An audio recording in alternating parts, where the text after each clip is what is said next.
Okay, well, welcome to class, everyone. Today we are going to talk about some of the languages of Europe, okay, of the European continent. Um, Last time in class we talked about the different, let me see, I've got the different languages and language families and kind of that in general.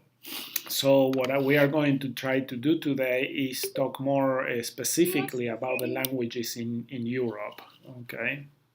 So before we go into that, I would like to ask you, have you had a chance to do the exercises of measuring latitude and longitude? Okay, Natasha says no. All right. I know that it's kind of tricky, but I really would like you to have the experience of that. Okay, so here this okay, let me go here. This link that I had there in the lesson, I'm going to put it also, copy that into the chat. Okay, so Natasha, oh, happy birthday, Natasha!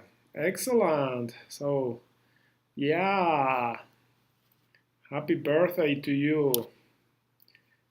Good deal. Thank you for telling us about that. So this is the NOAA solar calculator. Okay, I sent you that link um, with the confetti flies. You hey!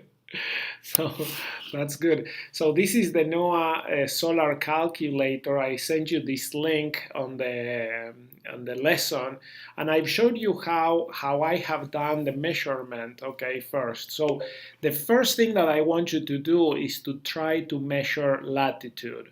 Okay, that is easiest. All right, and then you can confirm your measurement here using this calculator. All right, so there are two methods for measuring latitude. One is, remember how I showed you in one of the lessons, doing the stick on the ground. Okay, you have the vertical stick on a flat ground, and at noon you measure the shadow, and then you find the tangent angle here on top of the triangle between the length of the stick and the length of the shadow on the floor. Okay, so I've already shown you some examples of that, and that can help you find the latitude. The other way of finding latitude is using an inclinometer, okay, and shooting the star Polaris, okay, and I've shown you also pictures of that, of how I did it, a little video of how I did it with a little tube and a protractor and a string hanging down, and then you should, you go and put the star Polaris right there, and that is going to help you find also the latitude. Okay, so I really would love you to try that. Okay, and you need to do a few things, find a few places and stuff.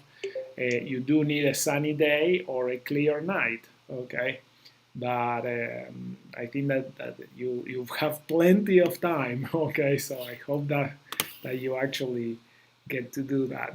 All right. Any questions on that? So we'll do the latitude first. Longitude is a little bit more difficult, okay? But as soon as you do latitude, okay, then we can start doing longitude. But I really would like you to measure latitude first. All right. Then you can certainly check your answer by using this calculator. You go and move this red dot to the place where you are at, okay? And you can really put it very, very accurately, exactly where you live, okay? So my house is really right there. And I could go, precisely even to my backyard, okay, with that, and that is going to tell me the latitude here, the exact latitude. But and then you compare that with the latitude that you should, and that is going to give you kind of the difference will be the error on between the two. Okay, but I would love to have you do that, and then we can discuss some other things on how to do longitude. Okay, so so like I was mentioning, today we are going to talk about the languages of Europe, and the family school has a beautiful lesson really about this with lots of resources. So I'm going to use mostly the resources here from the family school. Okay, and we have a link here to this map. We already saw this map before in the previous class about the language families. So there's over 6,000 languages in the world. So, you know, lots of languages. But these are the main families of languages, the languages that come kind of all together, all right? So, and we were talking about which is the language family that is most spoken. Rodney says, one for every year of history. Yeah, no, that's interesting. I never thought of that. Okay, I don't know that there's much of a correlation, but yes, okay. In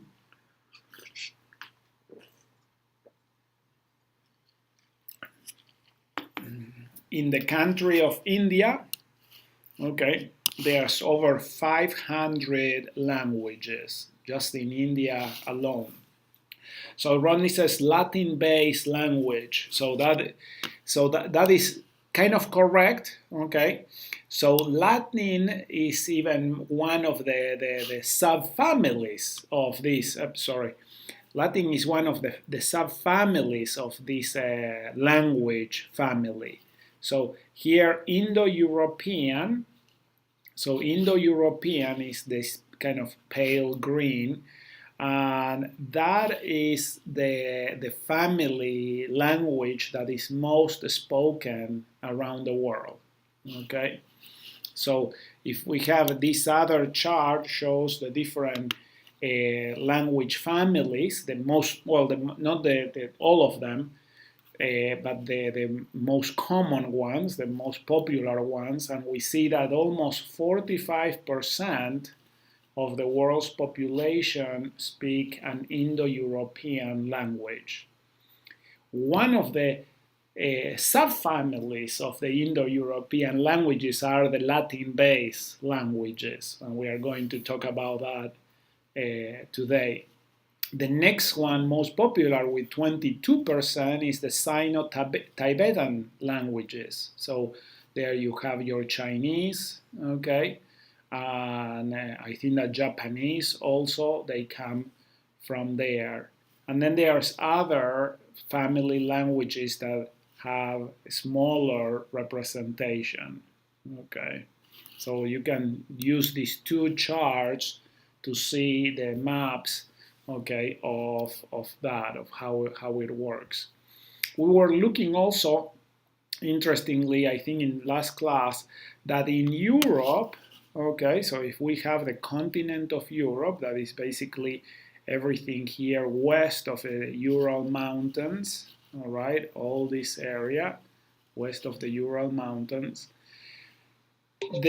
most of the people speak basically, okay, hello, they speak the Indo-European languages.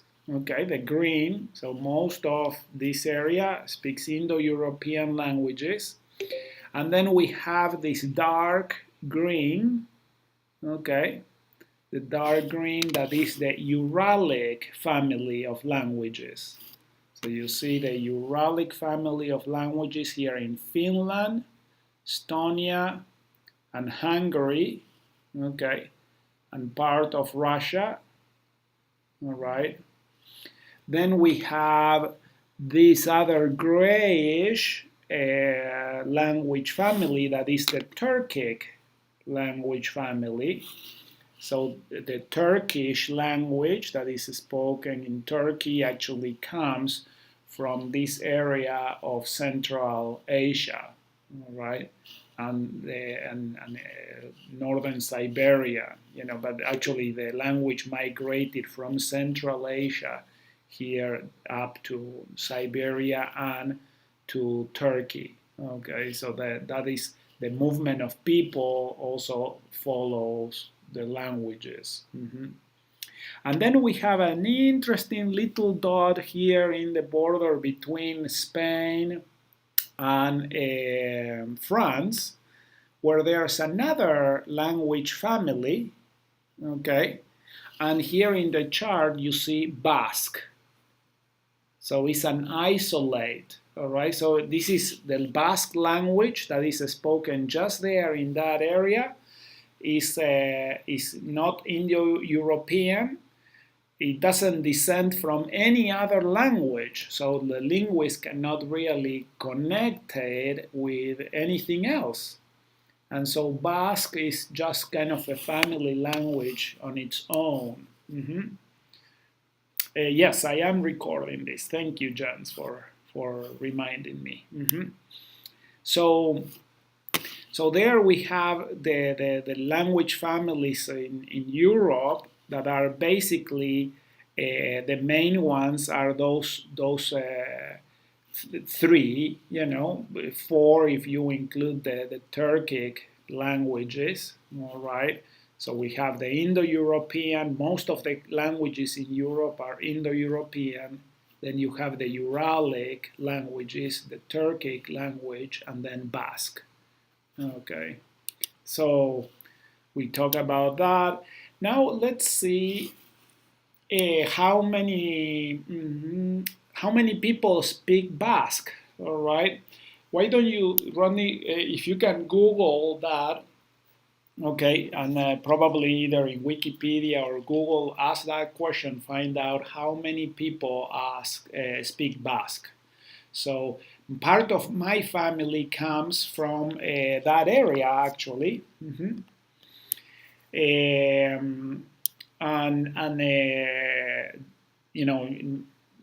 I don't know, all my great-grandparents came either from Italy or from Spain. And one of the families, okay, they are from Spain, came from the Basque area.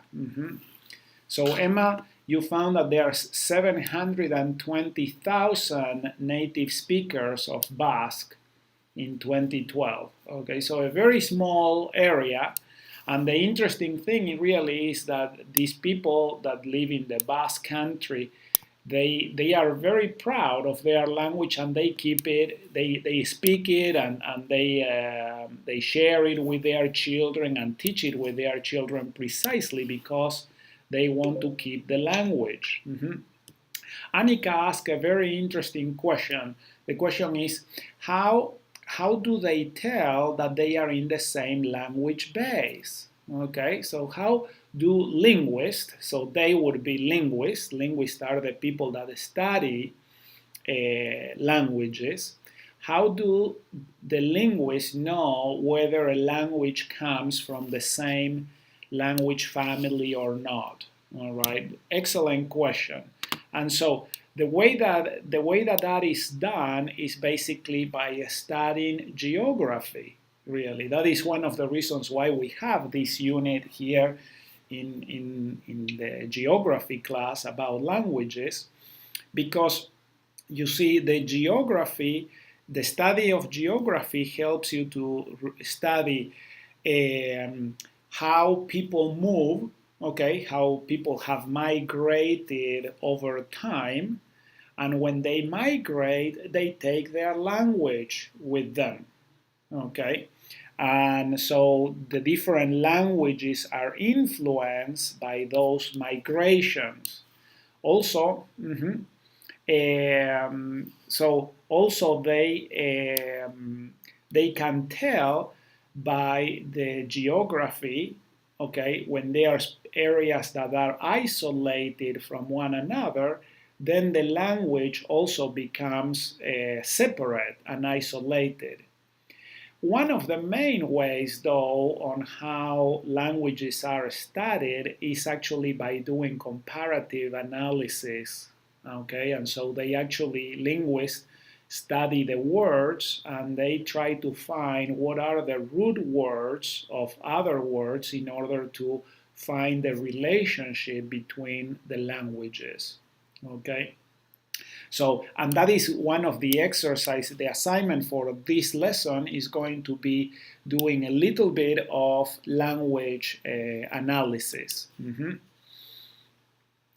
So Annika asks, how is that place in Spain isolated geographically? Well, it is kind of isolated because it is in the Pyrenees Mountains. So it's there. That is a great question, and we always can go to Google Earth, okay, and look it up. So let's look that area of the Basque Country and see how is it that is isolated. So we are going to go here.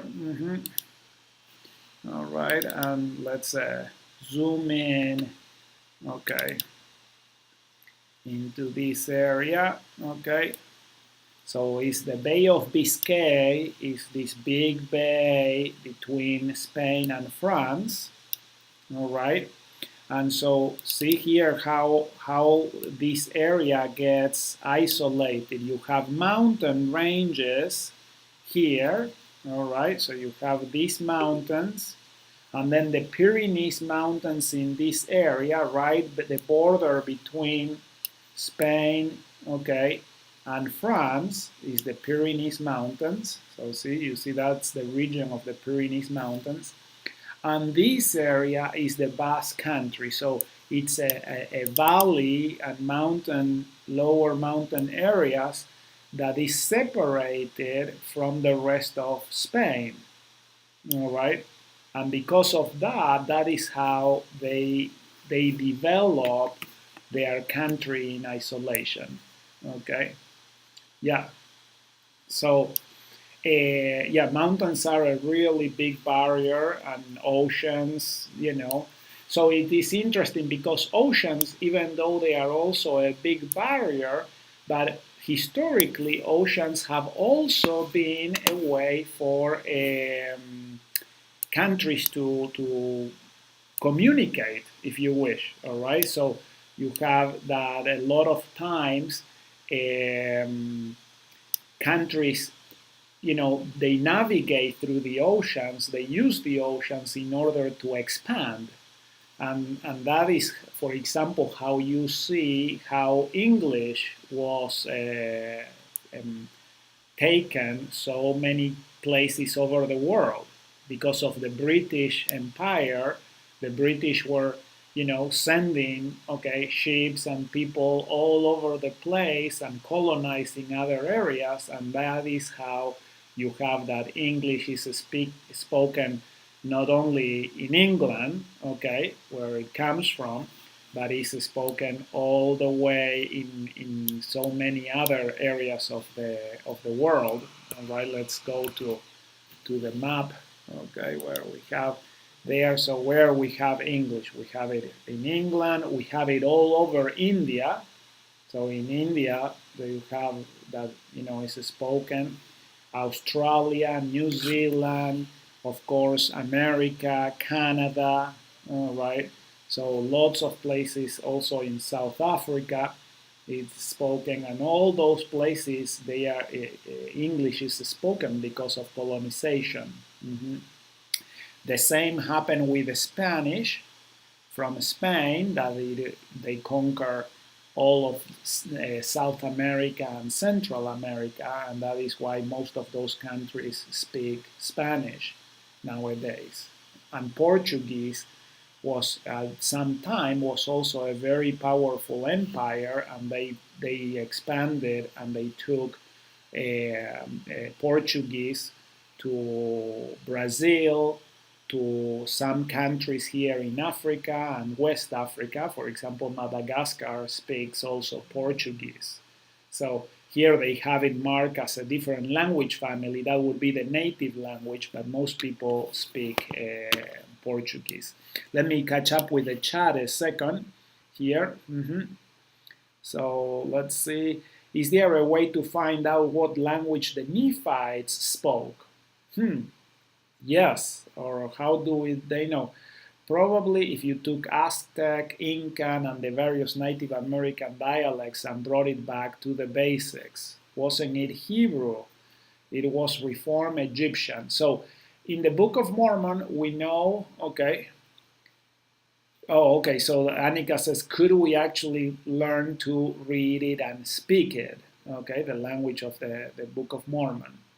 So it is interesting because languages sometimes become extinct. Okay, if no one, if people stop reading or writing in a language, then it becomes extinct. All right.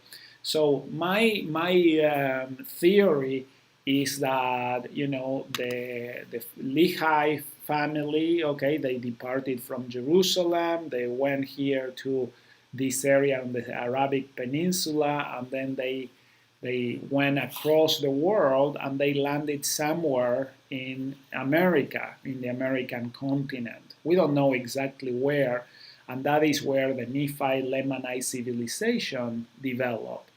So the linguistic analysis actually of the languages of this area, you can see that there are many different language families. And that is because here in Latin America, okay, in Central America and South America, the Andes Mountains are a big barrier to communication. So it's very common that the languages would develop independently. Okay. Now I have something really interesting that I heard during my mission. So when I was serving my mission in the north of Argentina, it was bordering here with Bolivia, the place where Annika and Sam are. Okay. So people are saying, yes, we can learn by learning Egyptian and Hebrew, but we don't know exactly what the Nephite language was. All right. There is something really interesting, though. Yes. I just wanted to comment on it. I just wanted to say that they wrote the Book of Mormon or the records in Reformed Egyptian, but they spoke some sort of Hebrew or Arabic or something like that. And then the Lamanites didn't speak the same thing as the Nephites. If you look at the story of Amulon, he teaches the Lamanites how to speak and read. Okay? So the Lamanites had lost the ability to read and write. Okay. Right. There was many languages in that, just in the Book of Mormon. That's right, yeah. And there's the people of Zarahemla too, so they could have brought in a few more words. So we really don't know. But I can tell you where they started out as. Yeah. So it is interesting. In the Pearl of Great Price, there are I don't know if you remember in the book of Abraham, there's one part where Abraham is talking about the stars and how the stars are Nolam. Okay, do you remember that? I remember you talking about that. Let me see if I find it. I have the scriptures really close. I think that is in Abraham chapter 3. Okay. All right. He gives here the names of the different stars and everything. He's talking about that. Oh, okay. So here, Kokebon. Okay. And then there's another word here that is not translated, all right, and it means kind of eternal or something. I just passed it. I just passed it? Right there. Elpsilon. No, not this is the priest of Elkanah. No, it was Nolam or something like that. Okay, something that it means eternal. Okay, um, so oh oh gracias. Sorry, someone came. So, and then there's another in the Book of Mormon, the word Rameumtum, okay, or Rameamtum. I don't know how to pronounce it. Do you remember that when he's talking about the Zoramites and how they built an altar and they pray over this Rameamtum? Do you remember? I was just remembering something. I read The First 2,000 Years by W. Cleon Skousen. Mm-hmm. And what he goes through the Bible, like have the other advice and everything. He goes through it really detailed. But what's kind of talked about in this book is that Abraham, when he was in Egypt, shared this science of studying the stars, studying the earth, with the Egyptians. And so you could basically say Heavenly Father started modern science because of Egypt, Greece, and so on and so forth, England. Abraham started it in Egypt. That's how it was thought to think about. Yes. Mm-hmm. Yeah, so Abraham probably is the one that actually started the study of astronomy, okay? And a lot of the things that we learn, are from there. So thank you, Annika. Here she found that it's Nolaum, okay? Nolaum or eternal. And here in Abraham 3:18, he's referring to that, okay? Well, the interesting thing was that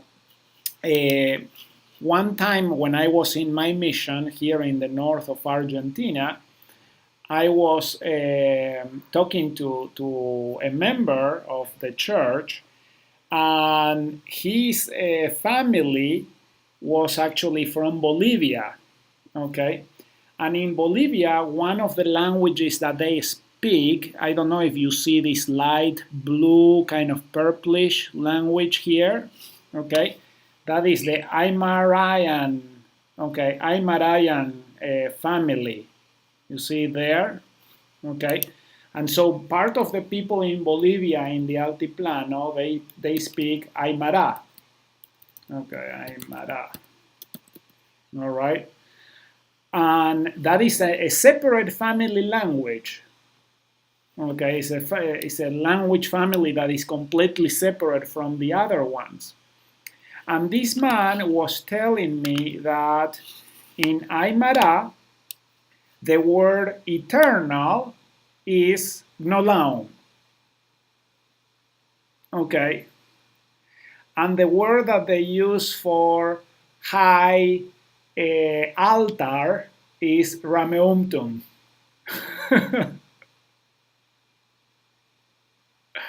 So it was exactly the same words that they were there in the Book of Mormon.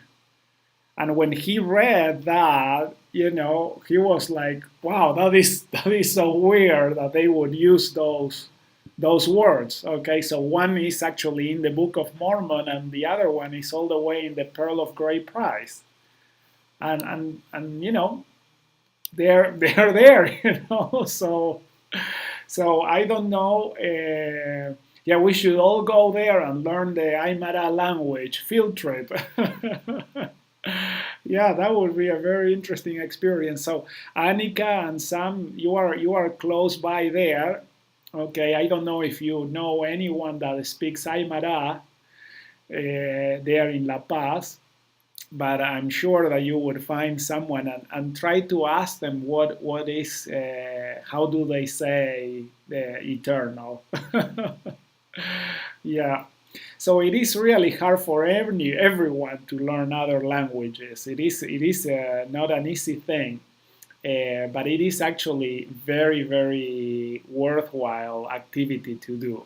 Okay, so So as you can see, one of the ways Annika was asking originally, how do linguists know where do languages come from? One of the ways to do that is by doing an analysis of the words and looking at where they proceed, where they come from.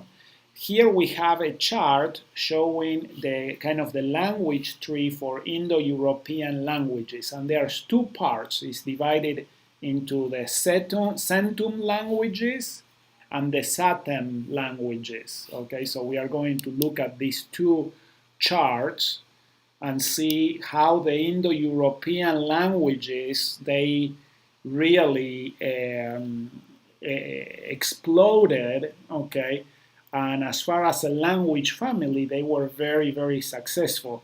So one of the branches of the Indo-European languages was the Italic, okay, and then the Latin languages. And out of those Latin languages, we have Catalan, French, Italian, Portuguese, Provençal, Romanesque, Romanian, Spanish, and Galician. Okay, so of these, the ones that are, of course, most spoken are French, Italian, Portuguese, Romanian, and Spanish. Catalan, Provençal, Romanesque, and Galician are spoken in small provinces of Spain, and this one I think that Romanesque is spoken in part of northern Italy, and Provençal in northern Italy. Okay. Let's see, Annika says, well, I actually don't have to leave my house. Okay, our empleada speaks Aymara. She started laughing once because she was on a phone and I was trying to listen in because it sounded so cool. I couldn't understand it, but it is pretty cool. Yeah, Aymara is a very, very beautiful language to listen to, and it really does sound very foreign. Okay, so Annika, see if you can talk to her and ask her some questions about Aymara. You can probably even show her some of these scriptures and everything in the Book of Mormon. Okay. Mm-hmm. Yeah. Romanian is also awesome. I went for a school trip when we live in Ukraine, and they were both really interesting. Yeah, it is interesting to see that Romanian is similar, is kind of related to Italian, Spanish, Portuguese. Okay, so the cool thing is that once you know one of these languages that are within the same branch, it is easier to learn the other ones. For example, my native language, of course, is Spanish. I've had some years of classes of French in high school. I don't know a lot of French. But then I was able to read the Book of Mormon in Portuguese pretty much without any trouble.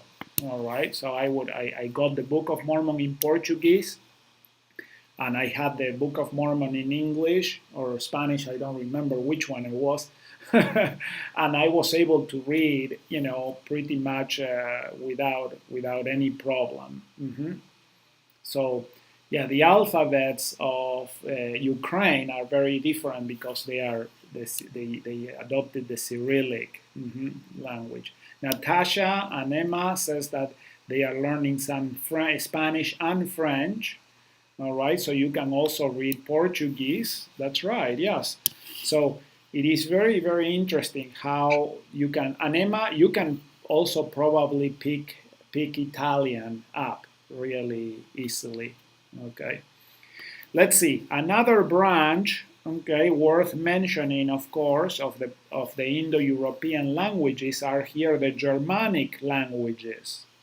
And here you have the West Germanic languages that include English.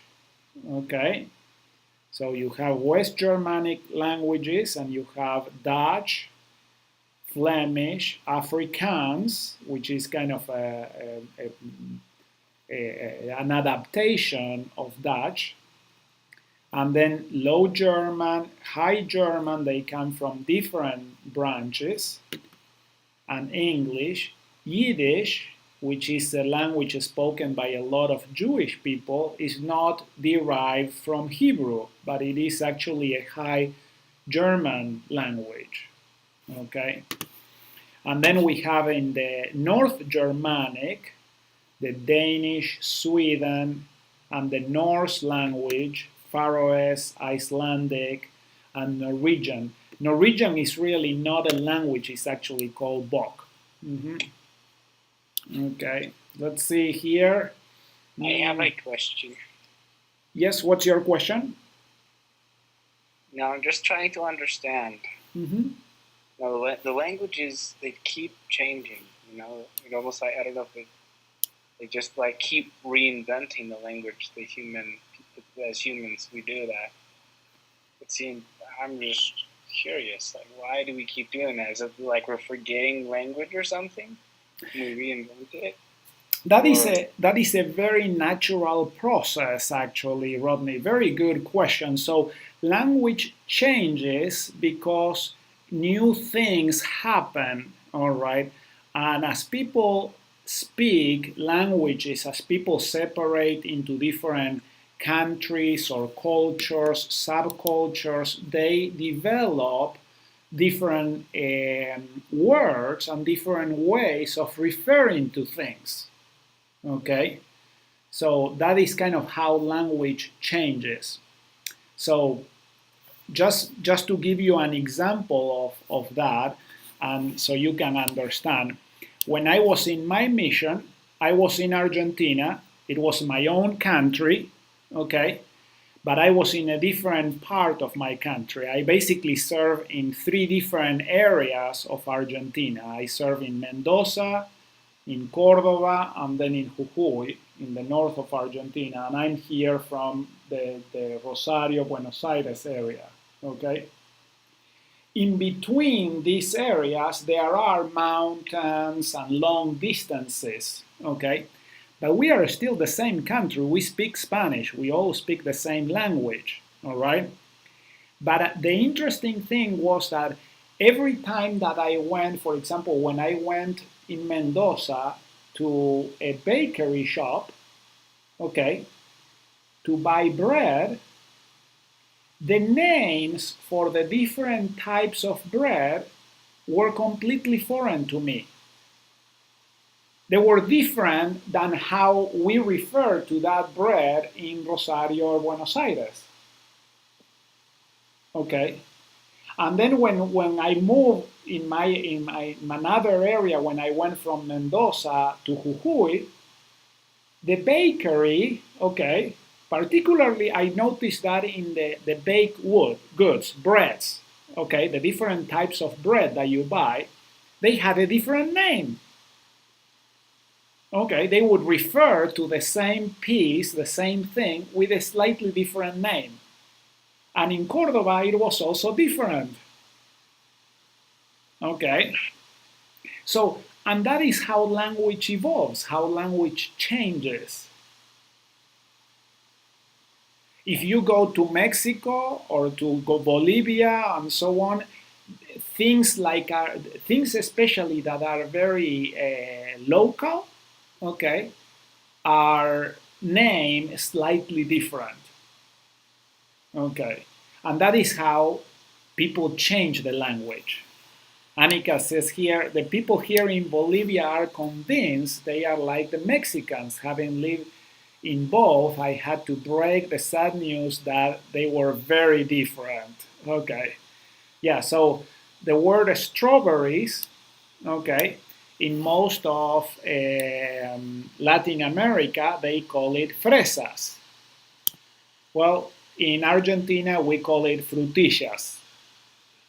So it's not that one is wrong or the other is better, but you know, they are different. Benjamin is asking here a question. Do you know what the difference between ancient Greek and modern Greek is? And yes, I do know that is also one of the things that I like to do is to study Greek. Okay, so in my spare time, I have taken to learn some Greek. So Annika says in Uruguay it is the same as in Argentina. Some of it is, but for example the bakery things, the breads and so on, they are different. Okay, the food, the name of things for food are different. So Greek, just like English, just like in English, there's a couple of things. That's right. Yes. French fries here in America, those are potatoes. They're sliced up and fried, right? That's right. Yes. Yeah. They call them chips. Yes. And if you go to Texas or to the southern United States or to New York, they may have different names for the same foods. Okay.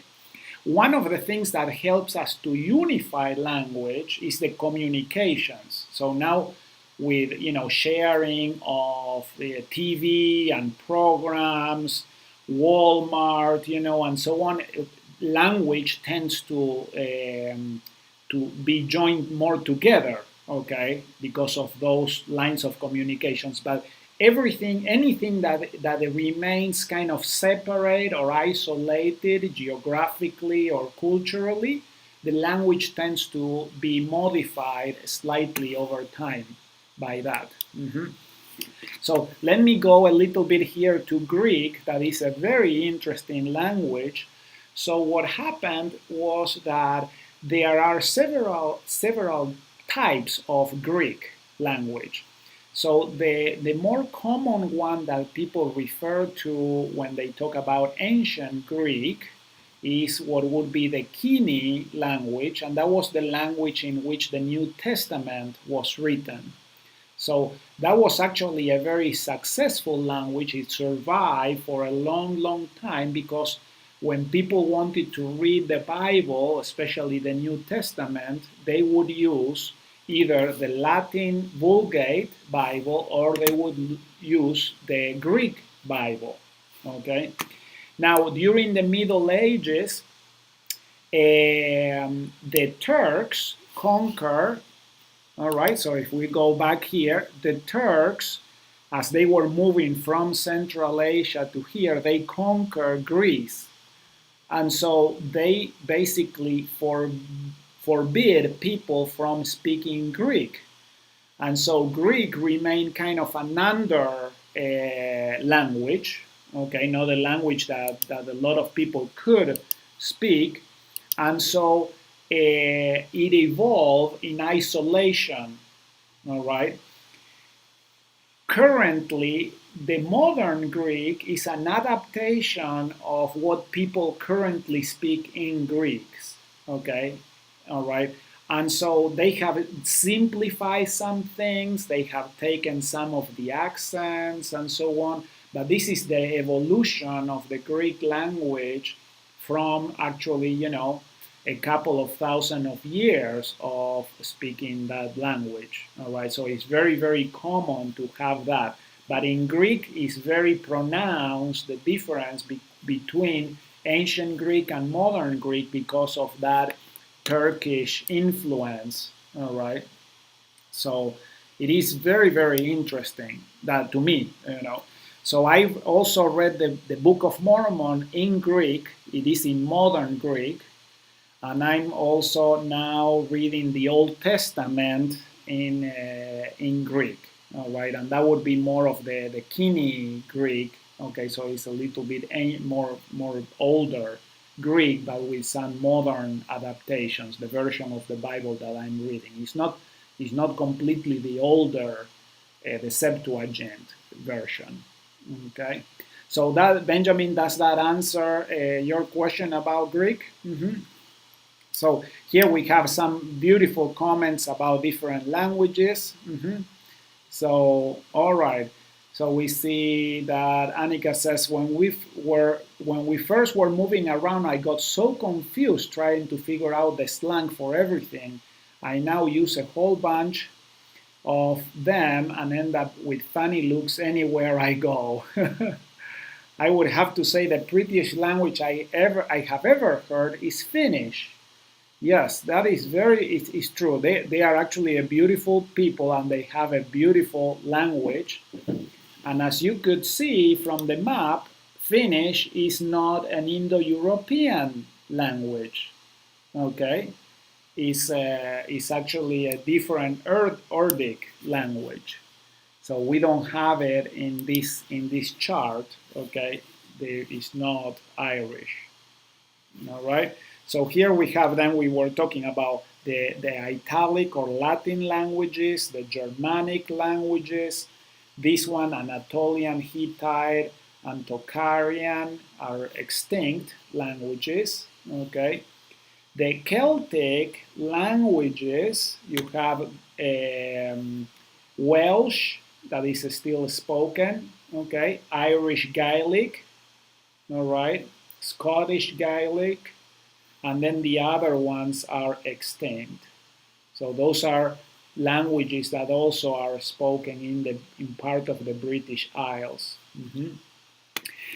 Let's see this other chart of the Indo-European languages, and we have then the big family of Slavic languages, where you have all your Polish, Czech, Slovak, Serbian, Russian, Belarusian, Ukrainian, Bulgarian, Slovenian, Serbo-Croatian, and Macedonian. All right, so all these languages, and you can see how the languages get separated between countries and because of geographical regions of those countries. That is really the origin of that. You have also that as language separates from another, that also creates a different culture and a different country. All right. So let me catch up with some of the. In Celtic, you love the songs, the music. That is a very, very important way of how people maintain the culture and the languages is by using the songs and that. So here, that is probably, you were very young when you heard the Finnish. Okay. I've got Holmol, father of the Visigoths. So Sabrina, you have in your ancestry roots of that? That's great. Yeah, that is awesome. So you have some Celtic roots there. Then we have the Baltic family, the Armenian, and Albanian. Can you see here? This is very interesting that we have here two families that derive from Indo-European, but there's no descendants of these languages. They are completely, and they are modern languages. They are still spoken, Albanian and Armenian, very different between them, and there's nothing kind of to relate them. The interesting thing, the part that I find the most interesting here about the Indo-European family of languages is the Indo part, the Indo-Iranian family, okay, where you have all these languages, and here they just put, from Sanskrit, okay, they put just a few of the more than 500 languages that come here from Sanskrit. All right, so can you imagine that if you were to put, these are just the probably the most common ones, but there are tons of languages derived here from Indic family that is also part of the Indo-European. And Iranian also, Persian and Pashto, Kurdish, Baluchi, they are modern languages that also are part of the Indo-European languages. Isn't that amazing, really? So a very, very dispersed family of languages. So Rodney, you asked, so how did that happen? What is that? where Albanian didn't change while others did change their language. Part of the reason was because these people, they remain independent. Okay, so you know how I was telling you that the Turkish conquered Greece, all right, and so they affected the Greek culture and the Greek language. Well, the Albanians, part of the reason is they live in the country of Albania is kind of surrounded again by mountains and the Adriatic Sea. So it's also very much isolated, and they are fierce fighters. And so the Turks couldn't conquer them, really. And so they remain independent. Okay. So it is really interesting how the geopolitics of a country, the history of a country, also is affected by the language, and vice versa. Really, the language also helps maintain the people close together. All right, I have some friends that are of Armenian descent, and they also, in order to preserve their language, they purposefully teach the Armenian language and Armenian culture to the children just because they want to preserve the language. No matter where they are in the world, they try to maintain the language. Okay, so this is we don't know where the Indo-European language came from originally, but one of the things that we do know, all right, if we go here to Moses, all right, let me see, Moses chapter 6, verse 6, 5 and 6, it says, "And a book of remembrance was kept, in the which was recorded in the language of Adam, for it was given unto as many as call upon to write by the spirit of inspiration. And by them their children were taught to read and write, having a language which was pure and undefiled." How important was for the Lord to keep a language pure and undefiled for his people, for the descendants, the righteous descendants of Adam and Eve. What do you think? Language pure and undefiled. Hi, Natasha. Good to see you. Sabrina says, "And then the Tower of Babel happened, and boom, instant confusion and language barriers." So probably the time there of the Tower of Babel is really when these language families were broken up and exploded. Okay, and we have a really interesting account in our theology, in our canon of the scriptures, with the brother of Jared, with the Jaredites, how the Jaredites realize, this is happening, we need to stay together with one language. So Annika makes the comment that says, Brigham Young spoke in tongues while giving a prayer, and later Joseph said that it was in the Adamic language. I remember that story. So I have a question for you. We don't know what the Adamic language is now, okay? We've lost that, basically. But can we have a language which is pure and undefiled?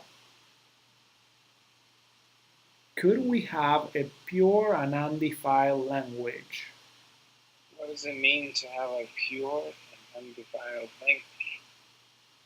What do you think that it means? What do you think that it means that the Adamic language was pure and undefiled? It didn't have any swear words in it. I certainly imagine that was the case. They didn't have any bad words. Okay. It was really easy to understand. understand and to learn. And there wasn't very many rules that you had to memorize. Okay, that's right. So it is kind of simpler, all right? Sabrina says one that doesn't change over time without profanity or slang. That I think communicates better, was able to communicate more than the language we have. A language that is more precise. Yeah. Excellent. I tell my friends sometimes one day, maybe when we learn it, we can be able to describe what emotions feel like in this language, because we refer to the emotion. We can't describe the emotion. We just say the emotion. So Sabrina says also a language that expresses more than music and art combined. Okay, so that the language itself can express, the emotions better. A word for everything we want to say, a way to express everything clearly. That's good. Here, what did the descendants of Adam and Eve use the Adamic language for? What do they use it for?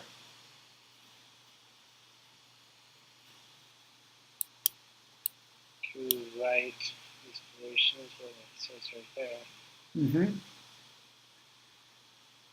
So, and it was to teach also, okay, to teach them to read and write. Do you think that they use this language for bad things? Yeah, some of them, a lot of them. Well, but not probably the Adamic language. They probably were not using this pure and undefiled language because it was precisely undefiled. Okay. So the interesting thing that I find is Annika says that there are different words in different languages that have no translation. I agree with that. I know that, for a fact, having learned a few different languages, that is the case. Okay. But it is very interesting that I find it that the reason probably why their language was pure and undefiled was because they used it to write pure and undefiled things. They use it for holy purposes. Okay? So the way that they used the language affected the language itself. Okay? So I have a question for you. Can we use a pure and undefiled language?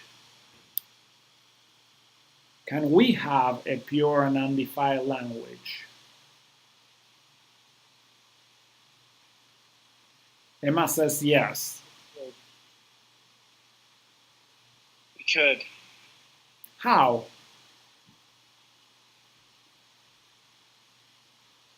How can our language be more pure and undefiled? The words we speak. The words we speak. If we are pure and undefiled, then whatever we say is pure and undefiled. Annika says like scriptures, revelations, and things of God. Okay, and we want to keep a record of that. Natasha says she wants to learn more languages so she can understand more people. And Jen says that they talk about this in history last week. That's great, excellent. Okay, so have you seen here in For the Strength of Youth? There's one of the pages that talks about language. I'm sure that you are very familiar with For the Strength of Youth. And here it really is interesting because it tells us what are the things that I can do for my language to be pure and undefiled. I don't need to speak Adamic. I can be speaking English, even English with an accent. Okay, Annika says, I was going to mention that. Good. We are in the same page, Annika. Excellent. All right. But here we basically can see that the way that we use our language it really has a big effect on how our language is and who we are. Okay, so if we are polite, if we don't use inappropriate language, we speak kindly and positively, don't gossip, we always use the names of God and Jesus Christ with reverence and respect, we do not use profanity, vulgarity, crude languages or gestures. I do not tell jokes, okay, about immoral actions. So these things actually do have a huge effect in who we are, who we become, and the language that we speak. So I want you to remember and see that really our language can also be pure and undefiled depending on how we use it, what we do with it. Okay. So in the lesson, I have here a couple of assignments. All right. So one is about this language analysis. Let me go over this, and we are going to finish pretty soon. I know that the time is up, but let me go through this to explain the assignment. I want you to pick 3 common words or expressions, okay, like mother, hello, goodbye, thank you, please, or anything like that that is pretty common.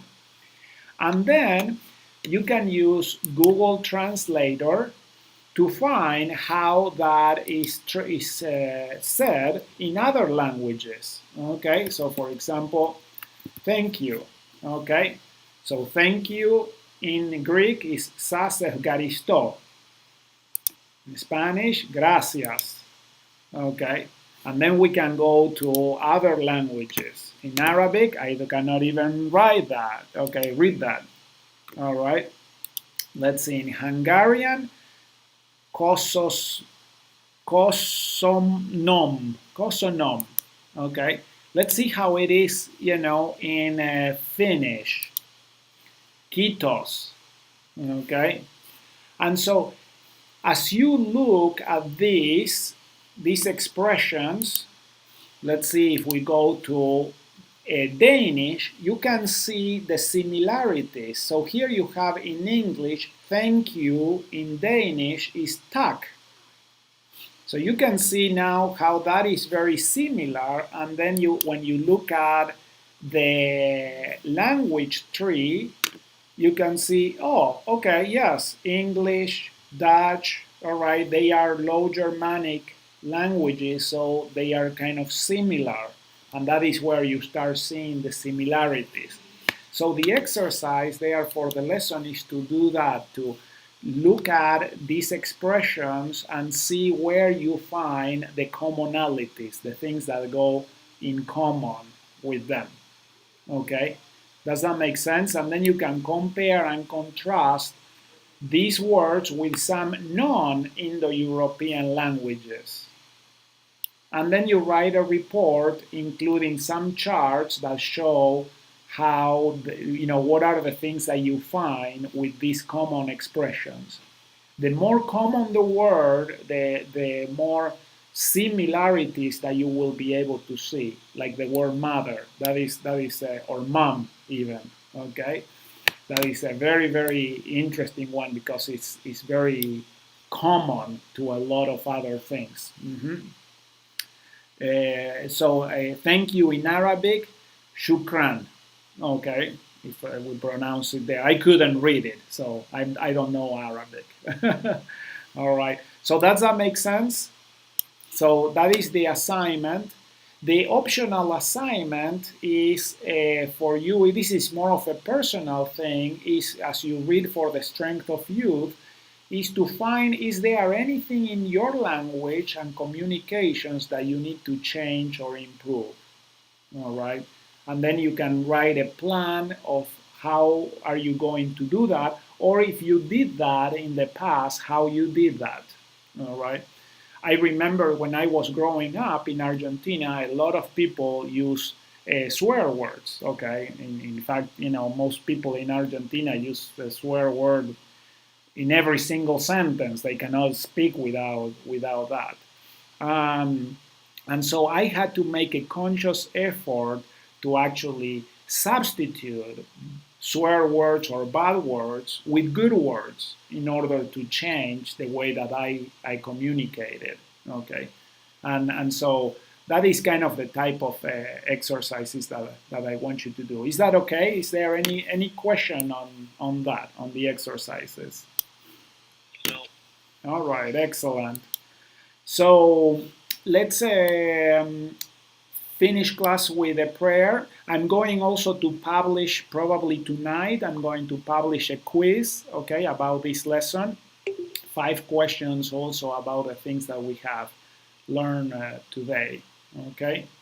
So who has a microphone and would like to offer a closing prayer for us? Natasha, do you have a microphone there? You have a webcam?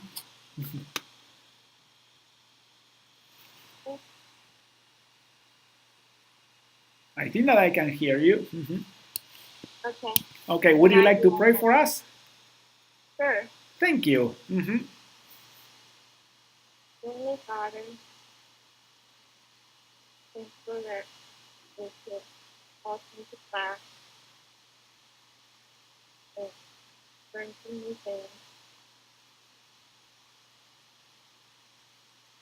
Please help us to use those things in our lives.